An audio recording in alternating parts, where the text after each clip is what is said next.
So to summarize a little bit, this is actually, this is called Scientific Examination of Creation versus Evolution, Part 1. It's actually the third session of a 5-part creation seminar that I do. There's a couple of 3 times over the years that I've done it all in one day, which is kind of a killer for me. And for you guys, it's like drinking from a fire hose. There's a lot of stuff coming out. So that's not the best way to do it. This is also not the best way. This is the longest spread out. Let's see, we did session 1 in November. That was Genesis and evolution, can they be blended? And if you'll recall, for those of you who are here, you know, we all want to be tolerant, right? We want to get along, we want to agree and not have conflict. So why can't we work this all together? We find out that anytime we try to put them together, what gets modified? It's the Bible that gets cut and pasted rather than man's word. And so that doesn't work. And we found out as we went through example after example that these two models do not agree at all. That's just, you know, they conflict at every point. If you recall, I blew my whistle 10 times. I could have blown it 20 times, just going through that first chapter of Genesis, because there's that many conflicts. So no, you can't blend them. You can't put them together. So that was November. Then February, we do session 2, after you have a chance to forget everything. And there we're talking about Jesus, Moses, and creation. Find out that Moses has a unique relationship with God in all of Scripture. God says, you know, I speak to my prophets in a vision or a dream, but not so my servant Moses. With him I speak face to face as a man speaks to his friend.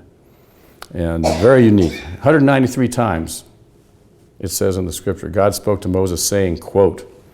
And so very, very important. And we found out that Jesus is very appreciative of Moses. He respects him. He refers to him often. He quotes him often, lifts him up pretty high. And so we get the impression that, yeah, we can kind of trust what the Bible is saying here, that Jesus is the creator. He ought to know. So, and then here we are now in May, so November, February, May.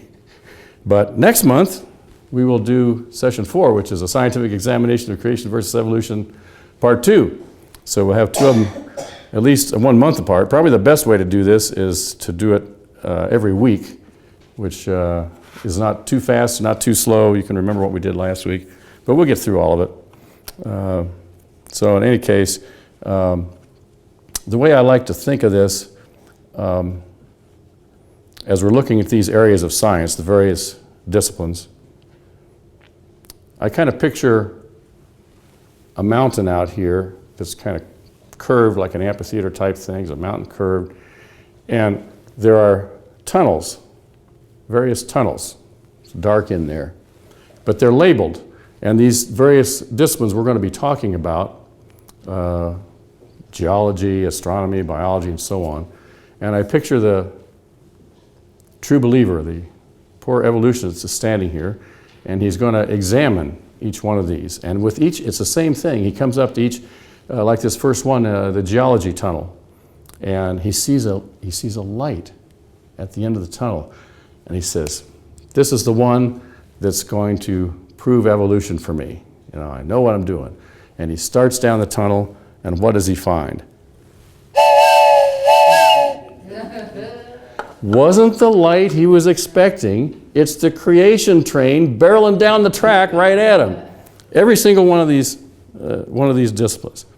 So today we're here to talk about these various disciplines of science and how they fit in with the Bible.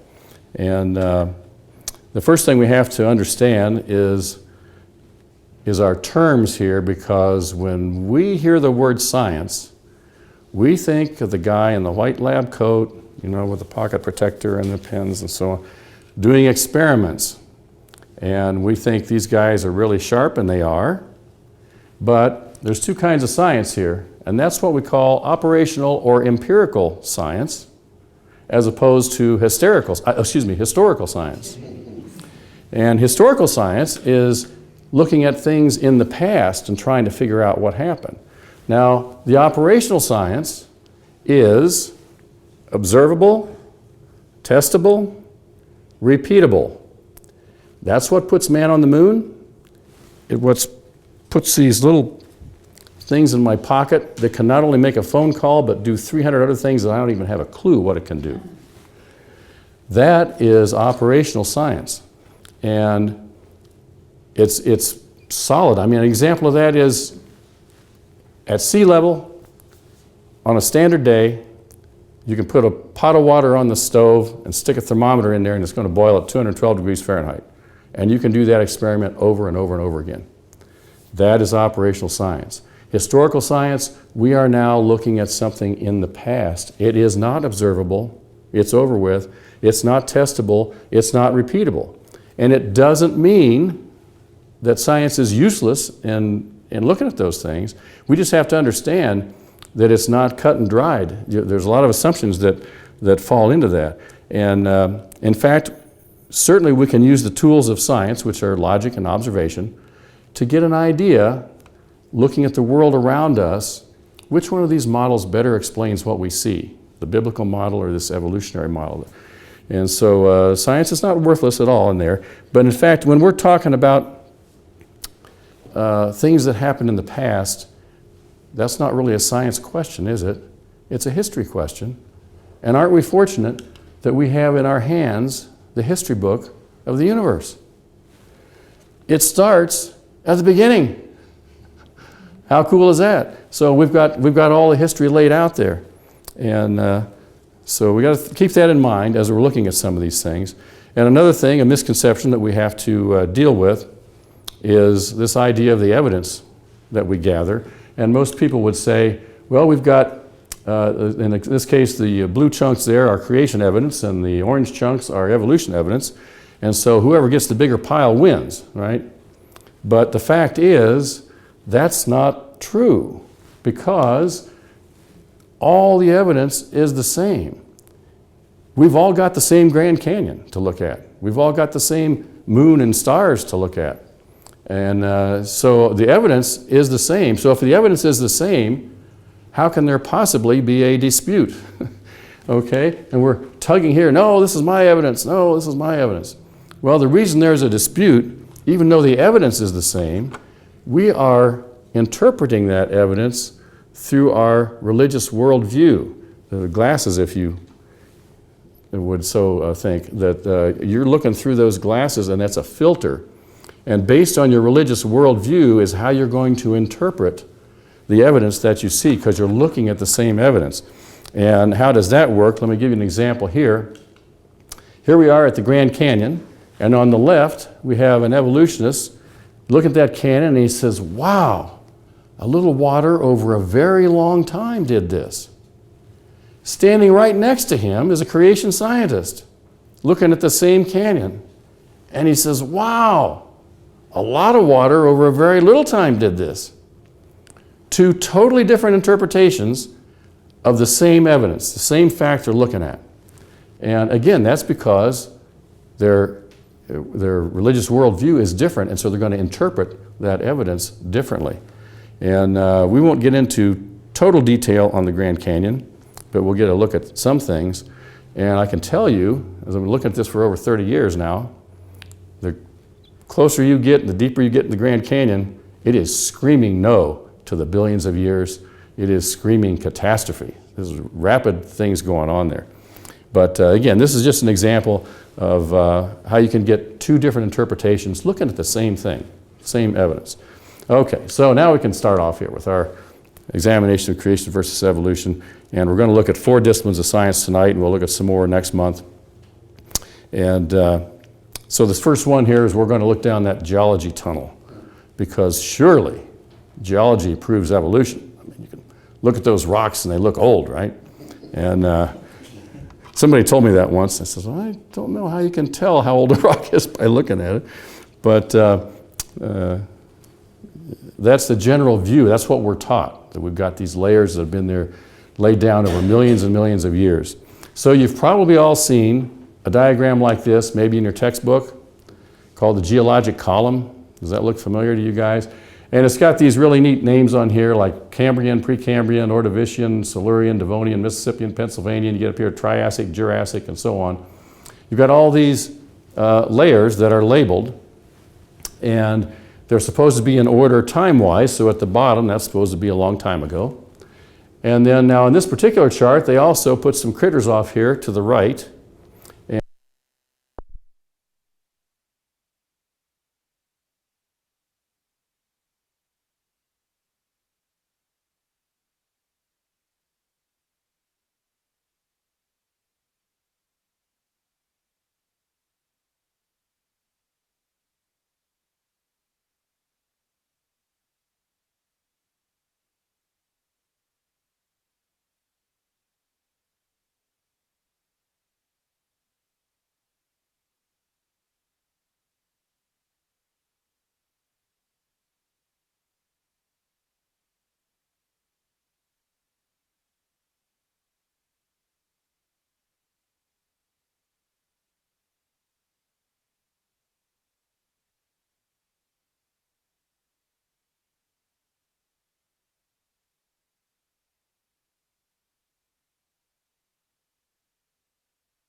Here can take a field trip and money is no object.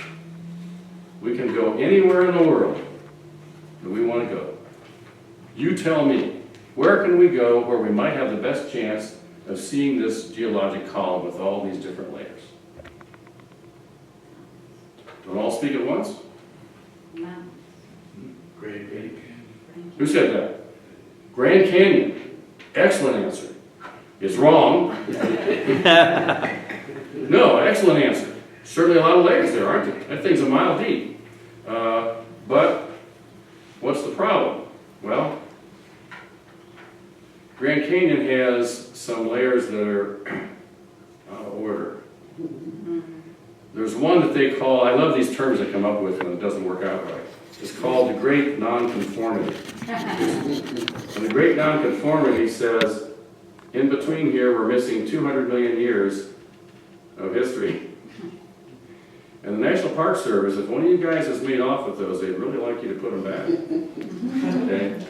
So, yeah, the Grand Canyon, unfortunately, is not a perfect representation of this chart here. However, there is one place in the world where we can see this geologic column.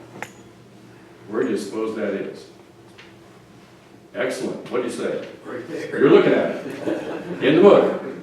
Okay? That's the only place where it's... Now, you can find places where there's little portions here and there. And they try... If the thing was actually complete, I think it was something like 15,000 feet or more than that would be... It's huge. So we really can't, in nature, find it exactly the way it's in the chart. That's in the textbook. It's kind of a neat idea. And now what have we found out also, as time has gone by, is these things are all neatly placed here in these areas with the rocks. But as time goes by and we're finding fossils, we are finding that those ranges are greatly expanded. You know, trilobites down here are at the bottom. You can go down to Caesars Creek near north of Cincinnati on a fossil hunt, 700 feet above sea level, and kick some trilobite fossils out with your feet. So they are throughout the entire range here. And we find a lot of these that are over great ranges. They're not limited as much as what the book would indicate there. So anyway, we are going to take a field trip now. Not to the Grand Canyon. We're going out west. But we're going to go to something that kind of looks like the Grand Canyon. You see the wall here. And we got a person here in a red shirt for scale. And I'm looking at these layers from about where that person is standing up to this. There's a marked change here and a little darker rock up above. Now in this area here represents a little over 25 feet of sedimentary layers. How many? Thousands of them. This is a close-up. Some of them less than 1 millimeter. There's just tons of layers there. And if we would blindfold a geologist and take them out and drop them in and say, hey, tell me how long it took for all these layers to accumulate, how much time we're looking at here. And they'd start counting up all these layers. Oh, hundreds of thousands of years, maybe 1 million years. And as it happens, though, in this case, we know exactly how long it took for all those thousands of layers to be laid down. Does anybody have an idea how long that was? 4,500 years. How long? 4,500 years. 4,500 years? Not quite that long. A couple hours. I'm gonna, three, I'll give you the number. Is it 3 million years? Is it 3,000? Is it 3 hours? Between 9 p.m. and midnight on June the 12th, 1980, during the eruption of Mount St. Helens. In 3 hours, hundreds of thousands of layers were all laid down at once. And Dr. Steve Austin, who's a geologist and a creationist, he was stupefied when he got out there and he looked at this, because he thought everything would be all homogeneous, the way this erupted would be like making a milkshake. And when he saw all these layers finally put down there, he said, man, I did not expect that. But there it is. Now, does this prove that all those layers in the Grand Canyon were laid down rapidly? No. Proves they sure could have been, because we saw it right here, right in front of our eyes, for those of us who are old enough to remember 1980. And so that's interesting. Now, also, in that same area around Mount St. Helens is the Toutle River. And this is one photo of what they call the Little Grand Canyon of the Toutle River. And they call it the Little Grand Canyon of the Toutle River because it looks like a scale model, a 1/40th scale model Grand Canyon, complete with side canyons and everything. It's up to like 140 feet deep. Again, a 1/40th scale Grand Canyon. How long do you suppose it took to carve out this little Grand Canyon of the Toutle River? 12 hours. I'm sorry? 12 hours. A little longer. Took a whole day. All right, one whole day. This is one of the side, I think it's called Engineers Canyon out there. And so yeah, one day this was carved out. Now, does that prove Grand Canyon was carved out very rapidly? No. Proves it certainly could have been, because we've seen it right here happen right before our very eyes. And I think Mount St. Helens is God's gift to creationists. Yes? Was that through just recently laid down soft rock and mud? Or did that water course through rock that had been there already? Well, yeah, I didn't give you a date on that, did I? This was carved out in one day on March 19th, 1982. So it was a pyroclastic mud flow that had combined where the Mount St. Helens was still cooling down, and there was ice and snow up top and melting and so on. So pyroclastic mud flow is hot mud and stuff's carving down through, does tremendous damage. Carved this out in one day. But that was only 2 years after the initial one, yeah. And the layers that were there before the carving, those were pretty recent. Yes, within the last 2 years, yeah. So, and we'll take a look at that here just in a minute too. There's just one last photo there. There's a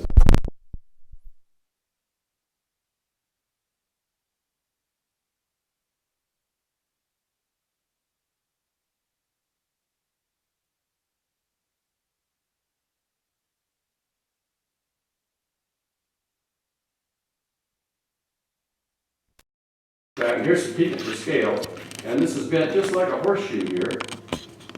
And let me ask you guys, have you ever tried to bend a rock? Do you have much success with that? You go to bend it, and you got compression down here and tension up here, and what happens? First of all, nothing, right? You put enough pressure, what will happen? It'll fracture, it'll break. And yet, we've got formations like this all over the world. All over the world.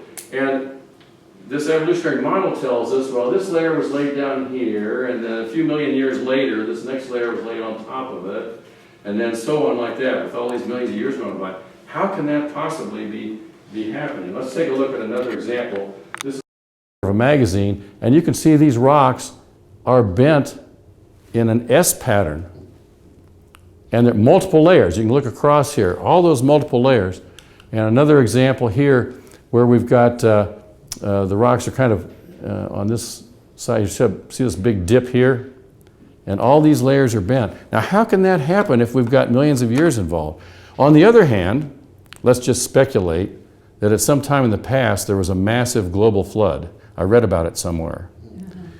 And all these layers that were laid down very rapidly, just like we saw at Mount St. Helens, while they are still soft and pliable, you still got this catastrophic plate tectonic activity going on, the upthrusting and so on. While that's still soft and pliable, we get the bending, and all the layers are bent, before they have a chance to harden into rock. Much better explanation of what we're seeing than the evolutionary model. Okay. Now on that blue handout that I gave you, I've got about 50 examples indicators for young age of the Earth, young age of the universe, and there are more than that, as we'll see in a minute. But keep in mind, first of all, that all dating methods require assumptions. Again, we weren't there. Kind of depends on how good your assumptions are. And again, on the back of that blue sheet is a list of resources, places you can go to get information. But I'm just going to pick one off. I think it's on the blue sheet, and that would be the amount of salt in the ocean. And every time I say that, I'm going to say salt, but what you should hear is dissolved salts and minerals, because there's probably a dozen at least that give you the same kind of measurements as I'm talking about with salt. I assume everybody knows that the ocean is salty. We float better in the ocean, right? How does that happen? Why is the ocean salty? Well, it rains. It's been raining here a lot.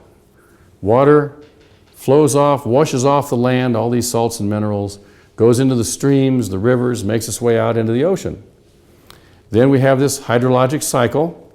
The water in the ocean, it heats up and evaporates, goes up into the atmosphere, falls back down again as rain. So we have this continuing cycle. Now, when the water evaporates, it doesn't take hitchhikers. Those salts and minerals remain in the ocean. So this is something that operational science can measure. So they can tell us how much salt is in the ocean. They can measure that. And again, when I say salt, a whole bunch of minerals you can do this for, you get the same answer. They can also measure how much is being added. As each year goes by, more comes in, evaporation, it stays behind. The oceans are progressively getting more salty, okay? And so that can be measured. So now you can kind of work your way back. And I think the number is something like 1.6 million years, maximum. The oceans cannot possibly be more than 1.6 million years old. And you say, well, Steve, you've been telling us that the Bible says we're only around here for a little over 6,000 years. Yes, but listen to what I'm saying. Maximum possible, 1.6 million years old. The evolutionists are telling us, oh, the ocean's been here for at least 3 billion years or more. So it rules that out. Can't possibly be that. Now, let's look at some of our assumptions. We have to make assumptions. Number one assumption to make is we started out with fresh water. So here we are, all fresh water. Now we got this much salt. 1.6 million years. How about if the original oceans had some salt in them to begin with, and these other minerals? Shortens up the time span, doesn't it? What would happen if we had a global flood that washed the entire planet at once? Would that put a few more bits of salt and minerals in? And when you adjust for all those, you get a timeline that's mighty fine and compatible with what the Bible says. So that's just one of the examples there on your blue sheet. They are not explained. You can probably figure out by looking at them.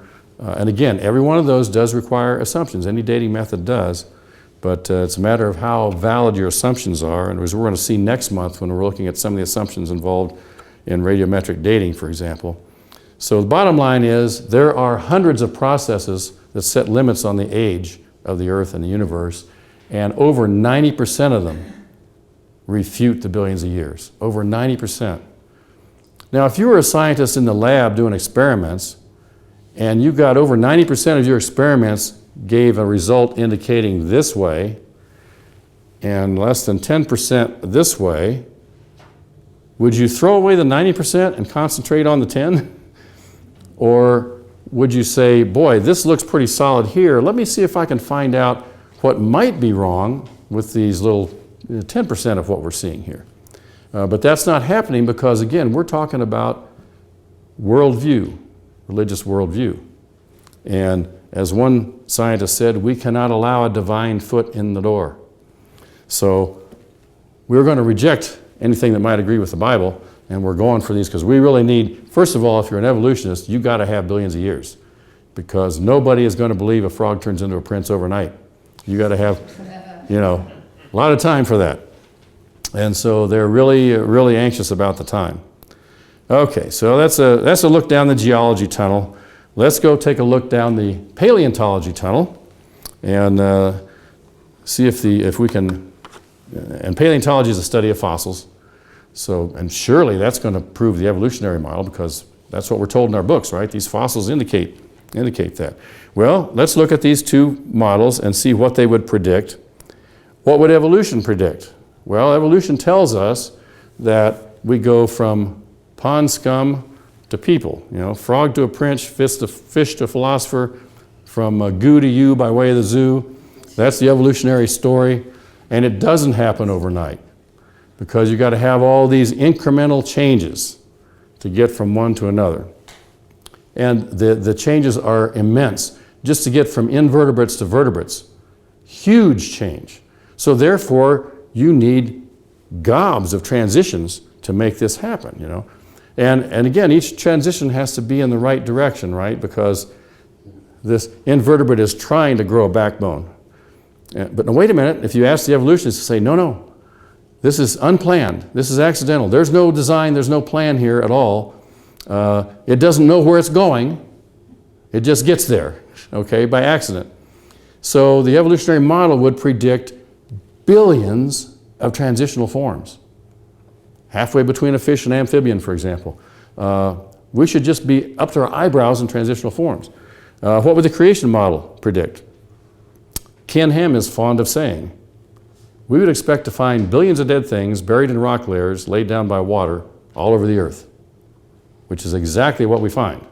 The great flood of Noah's day. Anybody that wasn't on the ark didn't make it. And so that is where the majority of the fossil record, there's some fossils that have been done maybe since that time with certain special conditions. Majority of the fossil record, we would believe, came from the flood of Noah's day. So that's what we would expect with the two models. What do we actually find? Well, I'm going to give you a quote from an evolutionist because you wouldn't want to believe a creationist, right? All right. This is a book called Evolution. This is it. It's written by Dr. Colin Patterson. He was the chief paleontologist for the British Museum of Natural History. He was the editor of their journal. And they asked him to write a book on evolution, and this is it. And in that book, in the preface, or the foreword, I should say, he says down there toward the bottom, he says, if you have any questions about the book, I want to hear from you. Write to me. Ask me. So somebody did. A fellow by the name of Luther Sunderland. He read the book. Now, Sunderland has had an aeronautical engineering degree from Penn State University. He spent over 30 years designing advanced flight control systems for General Electric Company. And so he wrote back to Colin Patterson, and he says, a question about your book. And the question was, why do you show no examples of transitional forms? Dr. Patterson wrote back to him. I'm going to show you parts of the letter that he wrote back to him. Patterson says, and all the emphasis is mine, I fully agree with your comments on the lack of a direct illustration of evolutionary transitions in my book. If I knew of any, fossil or living, I would certainly have included them. You suggest that an artist should be used to visualize such transformations, but where would he get the information from? I could not honestly provide it, and if I were to leave it to artistic license, would that not mislead the reader? This is the chief paleontologist of the British Museum of Natural History says if I knew of any, I would have put them in the book. He goes on. I wrote the text of my book 4 years ago. If I were to write it now, I think the book would be rather different. Gradualism is a concept I believe in, not just because of Darwin's authority, but because my understanding of genetics seems to demand it. Yet Gould and the American Museum people are hard to contradict when they say there are no transitional fossils. I will lay it on the line. There is not one such fossil which could make a watertight argument. When he refers to Gould, that's Stephen Jay Gould, who died a few years ago, the world's leading atheist and evolutionist. And Gould has said, according to him here, there are no transitional fossils. Did that make Gould into a Christian creationist? No. You have this idea of Darwin with the slow, gradual changes over time. And he's seeing in the fossil record that's not there, not finding the transitional forms. There was a guy by the name of Goldschmidt who came up with what has been called the hopeful monster theory. And this is where, a lizard lays an egg and a bird comes out. So they call it the hopeful monster theory. Well, Gould didn't go quite that far. He and his partner, Niles Eldridge, come up with this idea called punctuated equilibrium. And he says things go along in stasis or stay the same for long periods of time, and then there's this big jump. And then evolution happens very rapidly, and then it goes on like that, So they call that punctuated equilibrium. So it's kind of a variation of the hopeful monster theory. Now, the problem is, and if you were to ask Gould or one of these other folks, oh, so this happens really quickly, like overnight or something.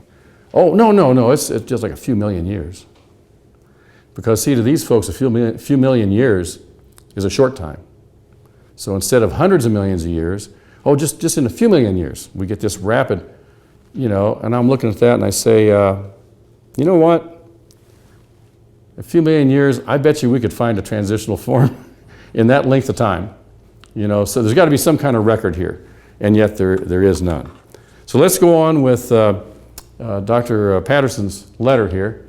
He says, it's easy enough to make up stories of how one form gave rise to another and find reasons why the stages should be favored by natural selection, but such stories are not part of science, for there's no way of putting them to the test. And when you look at a lot of these evolutionary, they're called just so stories, like Rudyard Kipling, how did the leopard get his spots? How did the tiger get his stripes? And so they make up these stories, but it's not science, okay? It's just not science. So I would say that Dr. Patterson here was a candid evolutionist in admitting that. And I'm using his words. As someone who talks about creation all the time, and I've gone to these conferences and everybody, they'll all tell us, don't say that there's no transitional forms. Say there's only a handful of highly disputed ones. And so I do that. And the idea there is because you don't want to fuss over somebody over one little thing, which, but I got a lot of quotes from evolutionists who admit we don't have any. And even if they had one or two, again, what would the model predict? We should be up to here in them. Billions of them. I mean, you can't get from one place, point A to point B overnight. It just doesn't happen. All right, let's go down to another tunnel. We're going to go to the biology tunnel. And because surely biology, this is where Darwin, made his money, right? On biology, this is where evolution is at. So we go down that tunnel, we ought to find some answers here. Well, let's take a look at a little critter called the bombardier beetle. I don't know if any of you are familiar with, are you? And there's a recent video that's excellent about this with Dr. Andy McIntosh, and maybe we'll put that on one of our programs next year, I don't know, sometime, where he goes into it in great detail. And what he's doing as a scientist, there's a whole branch of science called biomimetics, where they're trying to take what God has already designed, which is perfect, and apply it to the stuff that we're trying to make because it works better. And so anyway, what this bombardier beetle, that's kind of a picture of what he looks like here. And he, I'm not going to take time to read you this whole thing. It's really neat. It's from a guy named Dr. Scott M. Hughes. He's a mathematician, a book called The Collapse of Evolution. And he's describing in detail this bombardier beetle. I'm going to tell you in a little shorter word here, but his is really humorous, as well as being scientific. This beetle manufactures a couple of rather dangerous chemicals, hydroquinone and hydrogen peroxide. And he mixes those together and adds a catalyst, which then goes boom. And he shoots out of his tail this noxious fumes at 212 degrees Fahrenheit. So for example, if a frog is coming up trying to eat him, the frog gets that in his face. Now, if your Big Mac did that to you, you'd probably put it back aside. So this is a case where this is a really good defense mechanism. And this beetle, I wish I could show you the video, and we'll do that sometime with the other. But this little cannon that he's got here is totally controlled. It can swing around and point wherever he wants it, including back up over his head. And we can't, I mean, I was in the Navy. We had some ships with some fancy guns. We can't do this. Can't do this at all. So let me show you some pictures here. And again, this thing, I don't want to take time to read this, but just try to imagine how this can evolve piecemeal. First of all, why would this beetle decide, and of course beetles don't decide anything, do they, to start manufacturing hydroquinone? What good is it? Any resources that he used biologically to produce that chemical are wasted. You know, more likely to make him go extinct, because what's he going to do with it? Okay, well now again, how does he's going to produce hydrogen peroxide, and oh, they got together and he blew up.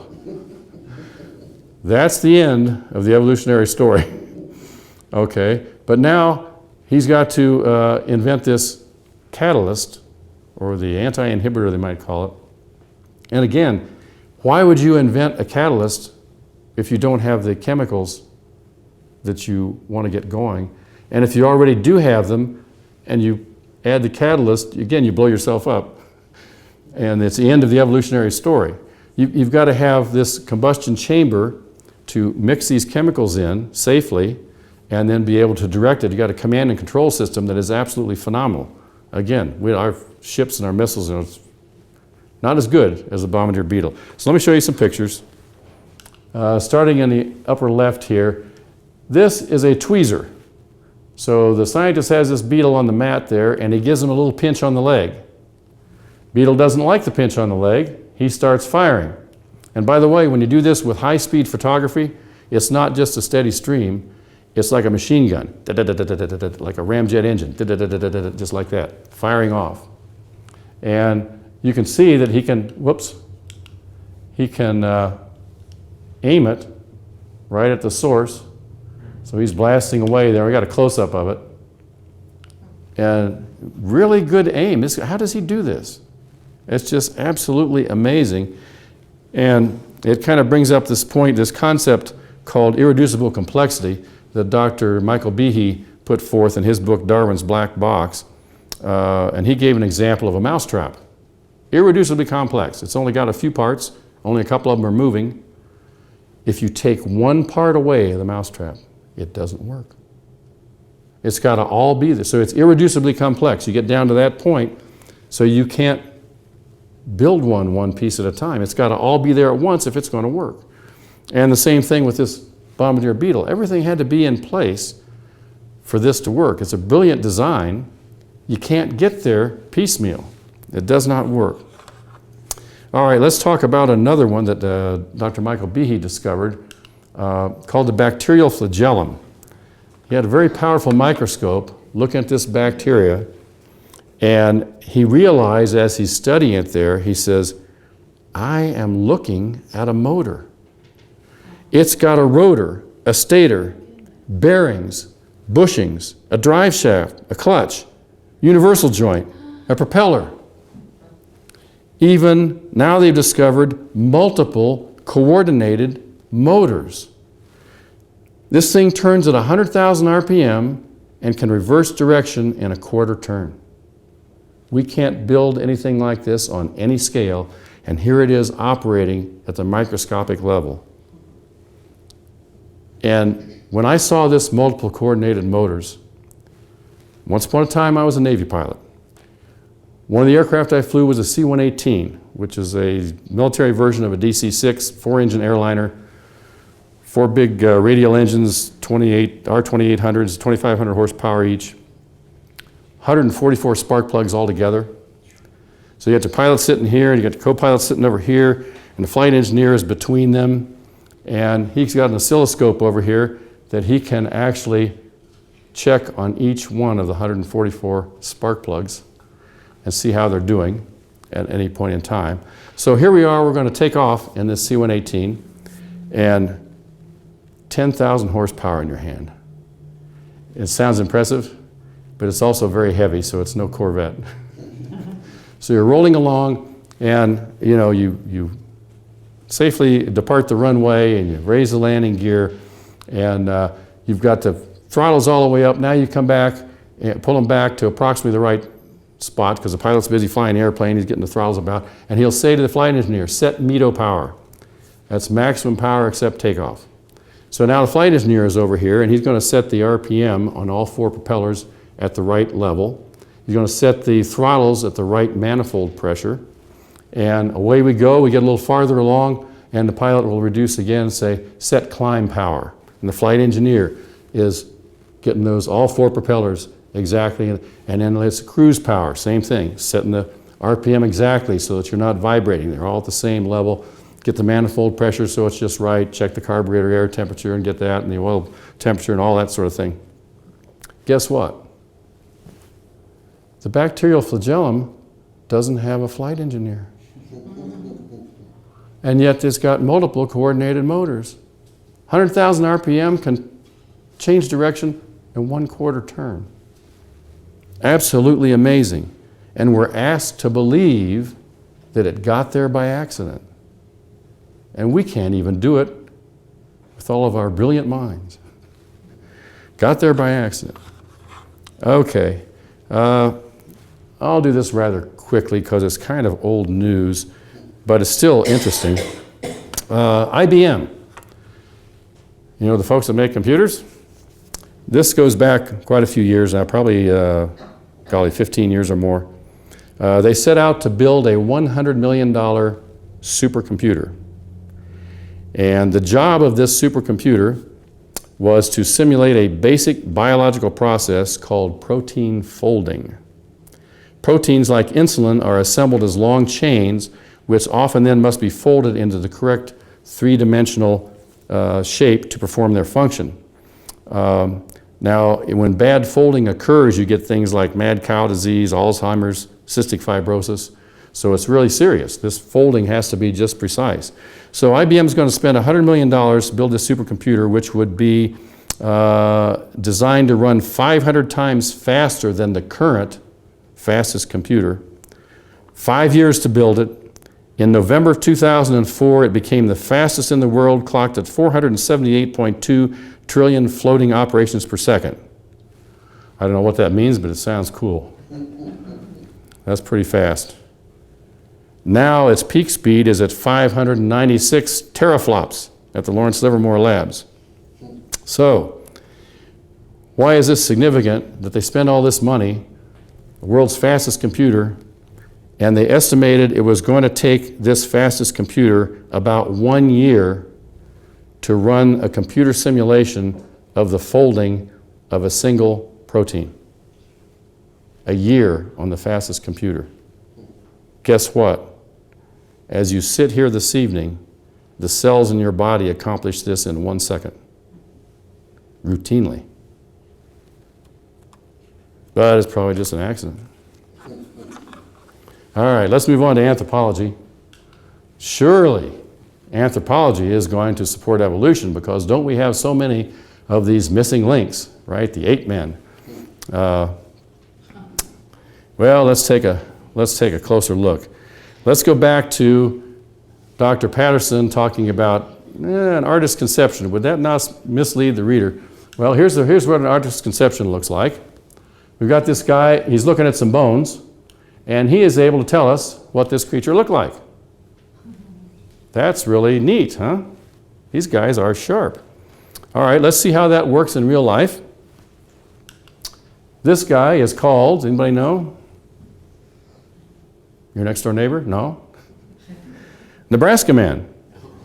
All right, that's Nebraska Man, and he was located, I think, just either a couple of years or even months before the monkey trial, the Scopes trial in Dayton, Tennessee, 1925. So I think he was mentioned even in the trial. Here's some more evidence. We got Nebraska Man. Okay, so, and here's a British newspaper even gave us Nebraska Man and his family, you know. So that's kind of cool. Now, remember the picture of the artist, and he had some bones on the table there? Guess how many bones there were for Nebraska Man? Two. Oh, you're high. One. Only one. A tooth. Oh my gosh. Are these guys good or what? He can look at a tooth and show us Nebraska Man. I mean, these guys are amazing. Now, it's not just the artist. Remember, the paleontologist, the evolutionist can give him some clues. And I want it to look like this. But isn't that amazing? Well, what they can come up with so little to go on. Well, you know, time goes by and we find more bones, and now we know who Nebraska Man really is. An extinct pig. To which Porgy says, "Blah, blah, blah, blah." That's all, folks. All right. So let's move on to another one. Ramapithecus. Now we're getting somewhere. Not one tooth, but several teeth and part of a jaw here. Wow. So it's easy to see with this how you get Ramapithecus, right? I mean, anybody, a blind man could see that. It's so simple. Well, how do they come up with this? Again, this is a just so story.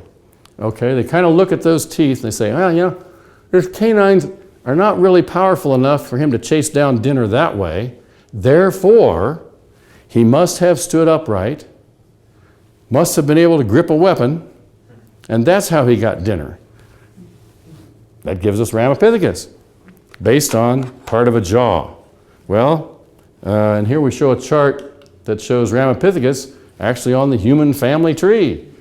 But time goes by, we find more bones, now we know who Ramapithecus is. He's an orangutan. All right? Not human at all. That's the real Ramapithecus. Now this next one, I will not even have to tell you. You can tell me, you know who this is. Lucy. Australopithecus afarensis. This is said to be a 40% complete skeleton. That's a little generous, but we'll give him that. So, what do we know about Lucy? It was discovered by Donald Johanson back in 1974. Lucy is said to have a deformed pelvis. My question is, if this is the first example of this creature we've ever seen, how do we know that it's got a deformed pelvis? You know what the answer is? The pelvis is that of a knuckle walker. And they want Lucy to stand upright. So, and if you want to see something hilarious, in fact, we'll do it sometime here. I've got one of David Menton's videos. There was a thing on Nova with this professor from Kent State University. Now, they didn't take the real bones, they got a plaster cast. You know, and they're showing the hip and how it comes together, the pelvis. And they show it on the screen that says, you can see this clearly is not right. What they're speculating is that this creature died and then a deer walked through the woods and stepped on it or something and broke it and got it, you know, so it's not right. And he's showing this picture and it says it clearly, you know, doesn't seem to fit. And I mean, you guys can judge when I show it to you. You look at it and it says, it's a perfect fit. I mean, it looks like it was made that way. So the next thing, the scene shifts and you hear, zzz, And here's the professor at Kent State in his laboratory with his Dremel or whatever he's working on there, and he's working this thing, and now they says, now we can see it fits much better. And you look at the picture and you say, no, it doesn't. Look at all those gaps in here. But he's got it now. He's managed to work it until it looks more like a human pelvis. All right, so much for the pelvis. Now we're also told about Lucy that this, what their arm-leg ratio is. And this is significant because, and I forget the names of the bones, which ones. I think there's maybe an ulna in your arm and a femur down here. And when you compare in a human, the arm bone compared to the leg bone is 3/4 of the length. It's 75%, okay? In the apes, it's 100%. It's 1-to-1. So you could say the ape has longer arms or has shorter legs, any way you want to do it. But in the apes, it's 100%, and in the humans, it's 75%. And guess what? Lucy comes in at 83.9%. Case closed. We've got a missing link. Humans here, apes here, and Lucy is right in the middle at 83.9. Well, let's look a little closer, shall we? This critical leg bone that they're using for the measurement is broken in 2 places and crushed on one end. How do they get such an exact measurement on a bone that's so deformed? Number one. Now there's a couple other things you need to know about that leg bone. It was found over 200 feet lower in the strata. Doesn't mean much to me, but to an evolutionist, that's a lot of years, right? 200 feet lower? Oh, and there's one other minor detail. It was found over 2 miles away. 200 feet lower in the strata, 2 miles away. I got my own theory. Lucy was the first suicide bomber. She's spread all over the county. All right, I make fun of that, but it's really serious. And I've been, like I said, I've been studying this stuff for 30 years. This is more the rule than the exception. Things are found in different places and put together. A lot of us growing up knew what a creature was that was called a brontosaurus. Does that ring a bell? Do you know it never existed, as shown to us? Yes, there was a large sauropod dinosaur. They got all those bones. And they're missing the head. And I guess some guy said, hey, I found one over here. So they put the head of a different creature to give us brontosaurus. They're really probably an apatosaurus or something of that nature. But this happens a lot. Now look, I have no problem if they find a rib bone here and they don't find one on the other. We tend to be symmetrical. If they want to make up another one and put it in there, I'm not going to quibble with that, okay? But take a leg bone that may or may not be the same creature that's 200 feet lower in the strata over 2 miles away, and then tell us these exact measurements that give them the number they want to make it a missing link. Is that science? Come on. Let's look at some more things about Lucy. This is the way she's depicted. This is either in the St. Louis Zoo or in the London Museum. I have to go back and check my notes. Whoops. Isn't that a Planet of the Apes face? And I'm talking the original Planet of the Apes. That's the only one I know. They've made it 2 or 3 since then, but way back when. So it looks like half human, half ape, I would say. Look at those hands. Look at the feet. Now, in the cheap seats back there, you may not be able to see. I think there's a close-up of the feet. Are those human feet or what? Well, let's back up. What was found? No foot bones, no hand bones, okay? So how do we know what those look like? What's that? That was 4 miles away. Yeah. So now, by the way, again, more samples have been found, and we know that Lucy's fingers are not straight like ours. Lucy's fingers are curved like the apes. Okay? Let's take a look at a couple of other things here. Okay. And you really can't see, maybe I'll get another picture later, I can't remember. All right, now the feet, this is something I mean, it's impossible to tell the difference between a human foot and an ape foot, right? Human, ape. I think I got a close-up. Yeah. Ape, human. Almost identical, right? No, they're very different. The 8 foot is more like a hand, right? Very, very different. And guess what? More recent discoveries of this creature show, yeah, it's an 8 foot. And as it's depicted in the St. Louis Zoo, Dr. David Menton, who lived in that area for many years, he taught anatomy at the Washington University School of Medicine, one of the top, if you can't get in there, you can get in Harvard Medical School. So it's really top-notch school. He taught there for over 30 years. And he saw this thing and he called up the museum. He said, hey, you found samples in here and you know that those finger bones are curved and you know that the feet are ape-like. Why are you showing her in the museum this way? And what was their answer?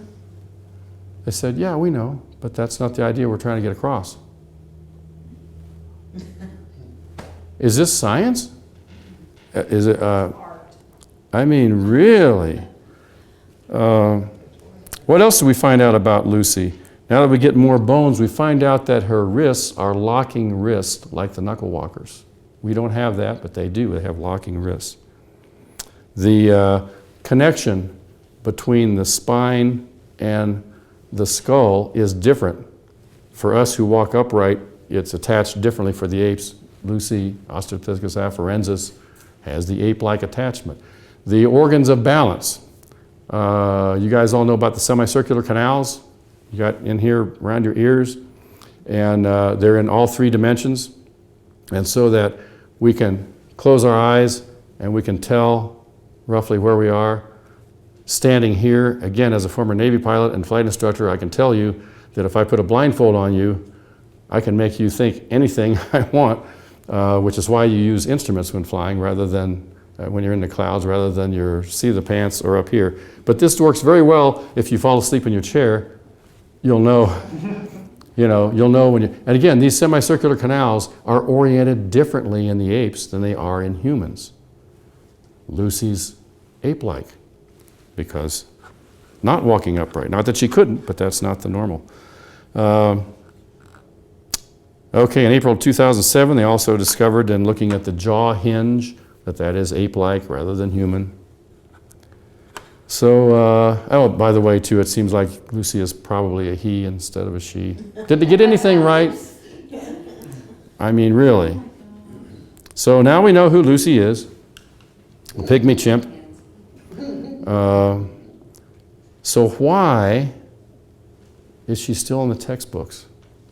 And this is the pattern, guys. When these things go in, like whether it's Nebraska Man or all of those, when they go in the book, it's front page. Look what we found. Front page news. Now, whether it's the next week or the next year or several years down the road, Piltdown Man was like 30 years before they proved it was a fraud. So when that happens, is that on the front page? It's probably not in the paper. If it is, it's in a little spot on page 35.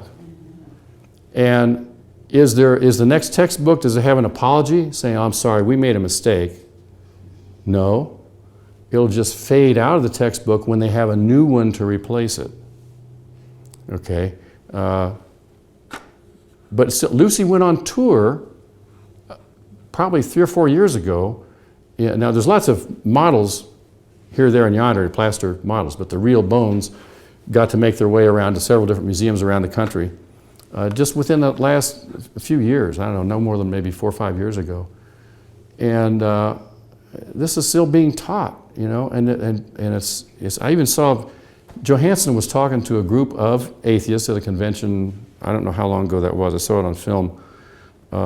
He's saying, there is no way that Lucy didn't walk upright. Come on. What kind of anatomy is he studying? So again, that's, and here's what, as she's depicted in the Creation Museum, if any of you have been down there, and they've got, I think I got another Nope. Okay. If you look at it from the side, they've got these holograms that show you that you're looking at actually through, like you've got X-ray vision to see the bones and how they connect and everything. So it's a great exhibit. I think at the present time it's not on display because they're doing some remodeling down there and changing things around. I'm pretty sure they're going to put her back on display, but they're working on that area of the museum right now. So this is the pattern that we see, that they keep these questionable things in the books, even when they're demonstrated false, until a new candidate is found. And here's the track record. All of these missing links to date, whether it turns out to be the next day or 10 or 15 years down the road, they all fall into one of three categories. They're either 100% human, like Neanderthal, 100% ape, like Lucy, or 100% fraud, a fake, like Piltdown Man. A guy stained a skull that was actually rather recent and combined an ape jaw with a human head or vice versa and filed some teeth down. So that's, and maybe that's one we can look at sometime too. Dr. Menton has a good one, 3 ways to make an ape man. And basically what happens is when they find one of these skeletons, if it's an ape, they got to try to elevate it and make it more human-like. And if it's a human, they got to kind of downgrade it to get to their missing link. But when the dust settles, they all fall into one of those three categories. There are no missing links. They're either ape, they're human. Now I want to back up just a little bit because I didn't have, somewhere I do have some other photographs of how they're done in the museum, and you couldn't see from the one I showed there. But when you look at them, in that Lucy model, guess what the eyes look like? Human. There's whites in the eyes. Apes don't have, apes are brown, no whites in the eyes. Guess how many eyeballs are preserved in the fossil record? None. Pure speculation. And here's a case where it's very subtle. You don't even know, you're looking at it and you say, well, that creature does look kind of a little bit human-like, and you don't even know why it is. You don't think about it. But the folks who are making the model think about it, and they give that creature the human-like eyeballs and some other characteristics. They put expressions on their face like they're in deep thought, right? And so something simple like that, just the color of the eyes, which we have no evidence for. But it's a subtle thing in there to make you believe, oh yeah, this is on the way to being human. So anyway, that's the history behind that. And I always want to be fair to the evolutionists, okay? I poke fun at them a lot, but they're always coming up with new, and it's just, probably you saw this in the paper last week. They got a new candidate now, so I have to tell you about them. I think in the end it's going to wind up just like the others, but you have to know that it's out there. This guy they actually found living in the honors dormitory up in Ann Arbor. And they call him Wolverinus degeneratus. And so we'll see how that pans out, but I'm suspecting that it'll fall, in a different category. We don't really have a missing link up there. Although, a little bit of Buckeye humor there, I think this possibly could be, I don't know. All right, some resources. A book called Refuting Evolution by Dr. Jonathan Sarfati. And this was actually written in response to a booklet that's maybe about that thick and the size of a sheet of paper that was put out. I forget the organization that put it out, but it's for teachers, to help teachers in teaching evolution. And this book is so full of errors that Dr. Sarfati wrote a book and smashes every single thing that's in that book for teachers. But meanwhile, these teachers are passing that on to our kids. And this dates back a while. This is probably back in, even 2000 or earlier. And so then he's got another book called Refuting Evolution 2. And this one was to refute the stuff that was in the PBS Evolution TV series. I don't know if any of you saw that. It was in week of September 24th, 2001 Monday, Tuesday, Wednesday, Thursday, 2 hours every night from 8 to 10. And so again, there were so many errors in there. In fact, we are going to do that. I don't know where my chart is here. I'm thinking our September meeting is when I'm going to do one. PBS Evolution Series, Fact or Fantasy. And it's 8 hours long. You'll be pleased to know that we can get done in just a little over an hour. But I'm going to play clips from that TV series. And we're going to hit the pause button and say, wait a minute, what's really going on here? Well, Dr. Sarfati has done that in this book. And he's gone into great detail what's wrong with that series. But meanwhile, that series is being shown even now. 2001's a long time ago. Seems like yesterday to me. But we lived up in Toledo for 36 years. And they were using this series, this PBS series, in a class at the University of Toledo of education students. These are students who are going to be teachers, and they're being taught how to teach evolution from this video. And it is full of error, absolutely full of error. And the university is teaching it. Here's a book called Darwin's Enigma. It's written by that guy Luther Sunderland that I told you about. He wrote to Dr. Patterson, says, hey, how come you don't have any transitional forms? Luther Sunderland went all over the world. He interviewed not only Dr. Patterson, but Niles Eldridge up in University of Chicago. You know, I remember one of the questions he asked him was something about fish evolution, and Eldridge's reply was, I know nothing about fish evolution. And that's the kind of stuff, he interviewed these people all over and finds out in every case they can't give him any real facts or information. And so he's got that all in the book, the results of his interviews here. Grand Canyon, A Different View. This is a coffee table type book and written by Tom Vail. And it's got down this, probably can't read these, I don't know, about 18 or 20 creation scientists. I have met all but about 2 of these guys. They're real people, not fiction. They're real folks. They know what they're doing. And they have comments throughout this book, things about the Grand Canyon and what they've discovered. And they don't line up with the evolutionary story. And it's beautiful photography in there too, along with it. There's a series called Incredible Creatures That Defy Evolution, volumes 1, 2, and 3 with Dr. Job Martin. And it just goes through, you think the Barmadeer beetle is neat, man, this just goes through all kinds, one creature after the other. And he's got a newer series out called Creation Proclaims. And the 3 different volumes there are Climbers and Creepers, Flight and Spike, and Silent Hunters. And there's also a video out by Carl Kirby called The Best Evidence for Creation. And he's got, again, a lot of examples of these creatures that are absolutely amazing. Incredible design, incredible complexity, no explanation for how they got there. It just absolutely does not make any sense at all. And let's see, I've already told you about Answers Magazine that I think everybody should subscribe to. Comes out every other month. It's popular all around the world, as we know. Okay, so thank you all for coming out tonight. Hope to see you in June as we go into some other areas of science.